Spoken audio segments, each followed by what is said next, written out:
Angliyada qancha pul topsa bo'ladi?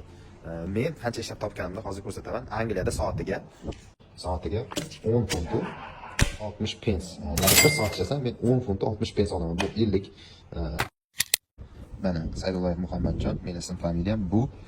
Meni hafta davomida qancha soat ishlaganim, mana 79-83 soat ishlaganman 2 haftada. Sababi men 1 2 3 4 kun kasal bo'lganman va o'sha kunlari menga pul to'lanmagan va 2 kun haftada bir marta, keyingi haftada yana bir marta va yana 2 kun men ishlamaganman. Umumiy hisobda bu yerda 8 kunga pul to'langan.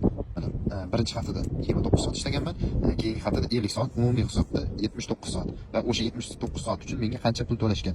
Umumiy hisobda 16 ga ko'paytirsak 846 funt sterling menga to'langan. Ya'ni 8 kun uchun. Endi qancha pul nalogga ayriladi endi hisoblaymiz. 79.83 bu yerda ham 79.83 mana Staples Vegetables Limited, ya'ni bizning portalimizda ham xuddi shunaqa mana 16 dan pul to'layapti. Общий 846 chiqyapti. 127 funt 2 hafta uchun karavanga minus qilib qolyapti va umumiy hisobda menda qolyapti hozircha 718 funt. Mendan qaytarlariga soliq 47 qaytarlariga soliq mendan yechib olyapti va milliy solig'i 23 funt. Yana umumiy hisobda mendan yana 70 funt yechib olyapti. 127 va 70 umumiy hisobda mendan qolyapti 8 kun uchun menda 648 funt. Yozib qo'yaman qancha dollar bo'lishini.